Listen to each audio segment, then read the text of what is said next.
Here's number O103. Let's start with the headstock. Now you see it's got this lovely big blue decal on here, this neat royal blue with the red national that cuts through it. So it's cool to see that they're sticking with the big decals. Here on 103, basically their first production guitar, they did the royal blue one. Let's take a closer look at the neck, because it tells an interesting story. Back here, you see the serial number 0103. You also see here is this little V, and that V is part of a lamination on the back of the headstock. Now if we remember that the Dopier brothers started out as banjo makers, this is something that they would have been used to doing on a headstock. So here we've tied all this into their banjo heritage. You'll also notice it has a very slim, tapered neck, which would have been more in the keeping of a banjo. Well, let's start with the fingerboard here.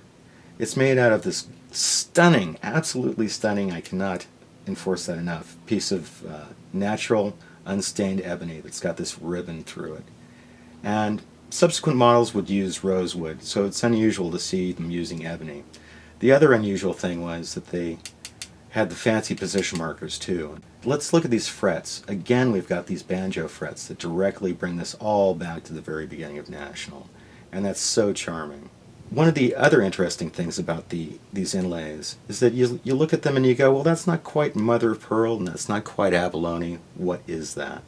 Now I was speaking with Don Young over at National, and he was telling me that John Dopier mentioned that these inlays were made from freshwater mussels from the East Coast, and that made a lot of sense because there was a button industry that used a lot of that material. In fact, they used so much of it that they kind of wiped out the freshwater mussel. The first thing you're going to notice is that this has an overall cleaner look, and that's for a couple of reasons. One is that for the first time they used nickel plating over this nickel silver body, so that sort of cleans it up and gives it that shiny kind of thing going on.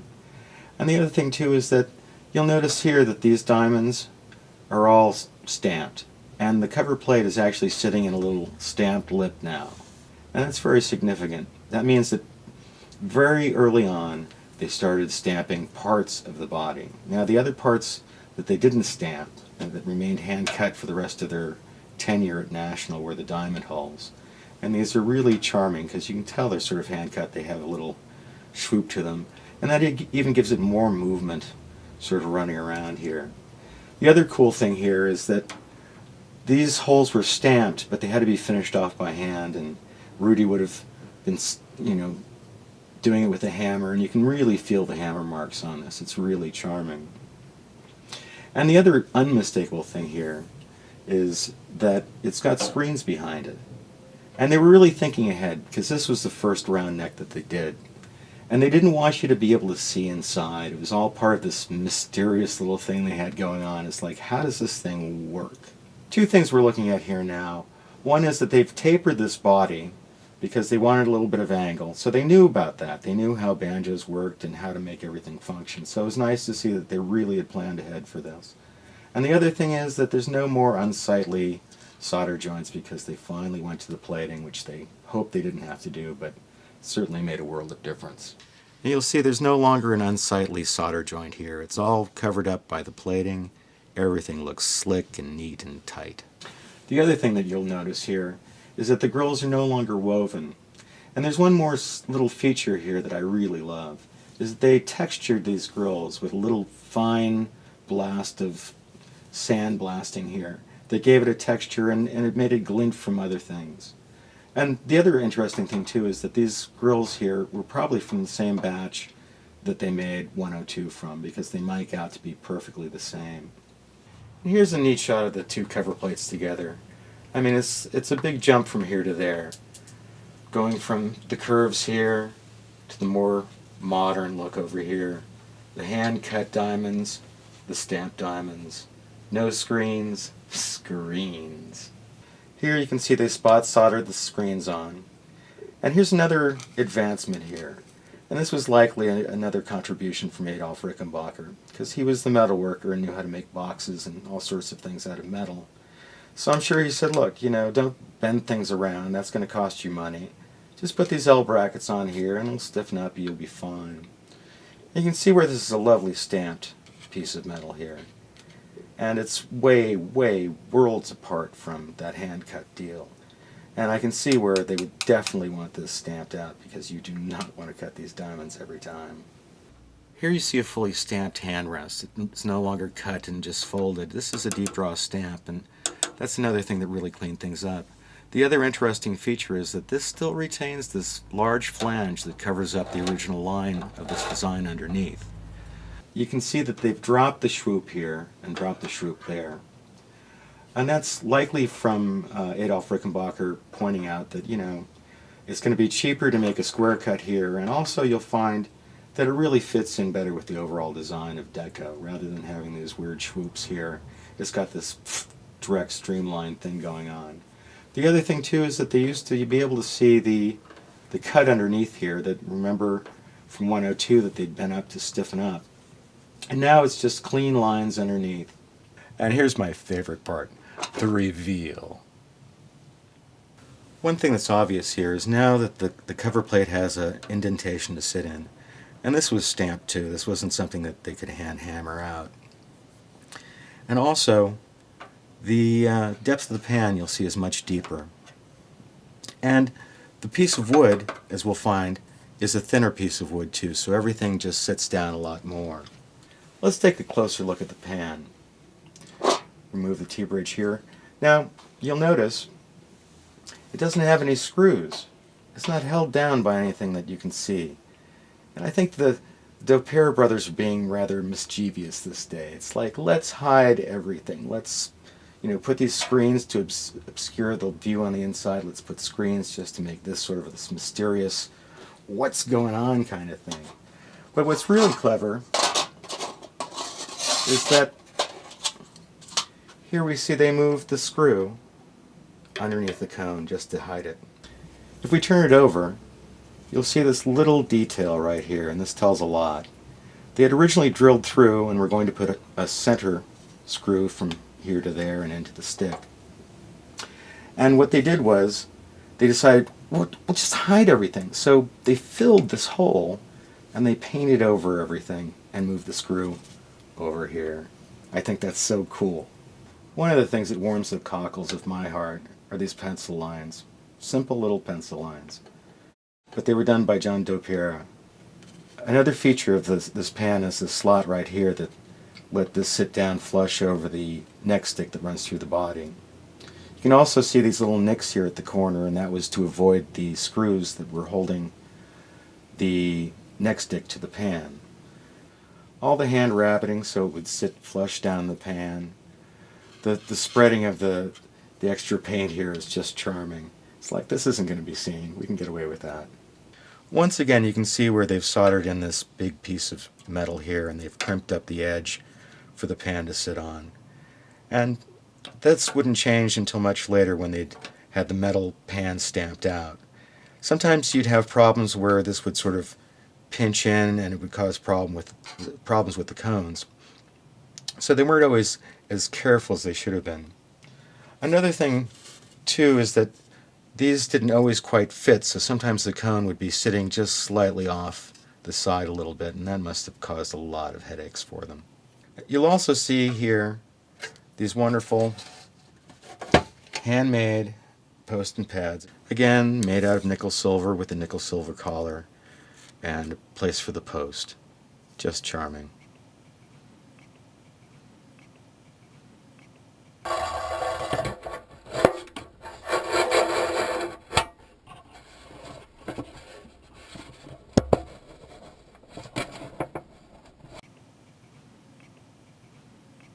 There's so much amazing stuff to look at, and I was so blown away by all of it. But there was one thing inside that just totally took me for a loop here. I was just totally blown away. And it's a secret that the Dopiero brothers have kept from the world in general for some 80 years or so. And I'd like to think it was something special between the three brothers. So let's take a look at this little special secret that they've been holding back all these years. It was hidden underneath this post and pad right here. And I'll remove this other post and pad in the neck and we'll take a better look at it.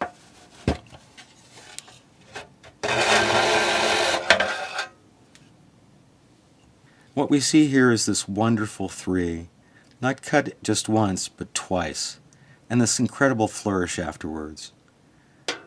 They knew this was something special. This was their 3rd time as the charm. This was number 103. This was their bright and shining future. And this is so personal, words just escape me. This is really this neat little secret that they held together until the day they died. And this is the first reveal of this, and I'm really happy to share this with you, and I hope you get the sense of the pride and the sense of the future that they were making for themselves, these immigrants from the old world to the new world. It's just beautiful. Let's start with the bridge. Now this was a big surprise for me, because I expected the skeletal bridge, and I got a bridge from, just before 1928. What this tells us is that the skinny skeletal bridge was sort of a defective item here. Otherwise they wouldn't have replaced it. They wouldn't have changed so radically to what they were doing here. And here you can see they've hollowed out the casting and made this unit a lot lighter. The first piece we saw in 102 was just a solid chunk. It was beautifully cast, but it had some heft to it. Here you can see where they drilled out for the bevel for the cone, and these have the screws in it here. Later on, they changed to the same casting virtually, but they'd cast the little nubs there that would be cut when they were drilling this bit here. This has a typical piece of rosewood is what they used for a lot of the early saddles. And this was crimped in a vise, made smaller, and then fit in here and expanded. So it was really, truly a very good and clever press fit. And you can actually see the jaw marks along here on the wood. It's kind of a neat little detail. Here's the next generation of cones here.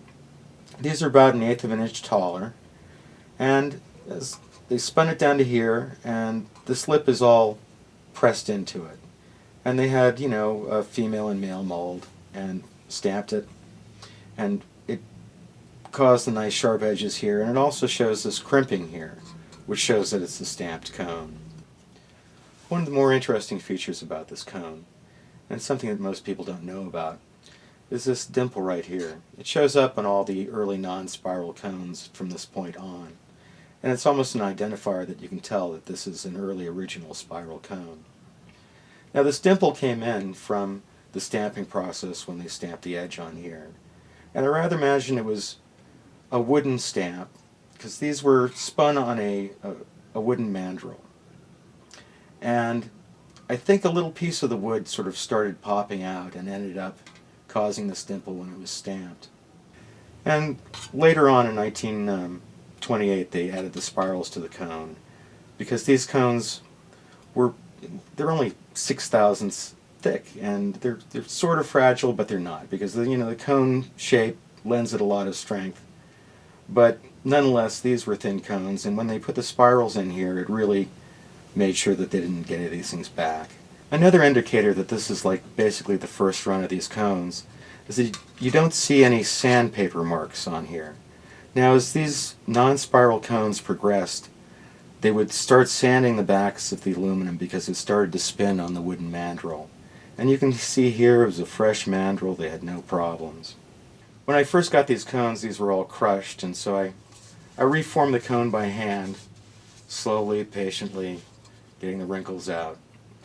And as you can see, the metal really wants to go back to where it wants to be originally. I wouldn't try this at home, it's very difficult, and these are priceless cones. It's fun having these two bodies together because you really get the sense of the old world flowing into the new world. And this one retains some of the old world with the hand-cut diamonds, hand-hammered bits here. And this charming folk piece is really inspirational to see the jump from here to here. And it's so American, These guys just were in there to get this thing done. They had the prototypes. They decided what they were going to do. They decided upon design features, the height of everything. And they really made a commitment. And you can see here the definite influence that Adolf Rickenbacker had. He cleaned up these lines, going from here and here, and made it just that much more perfect. I mean, this is really perfect, but this is taking it up that next level, making this the American-made guitar.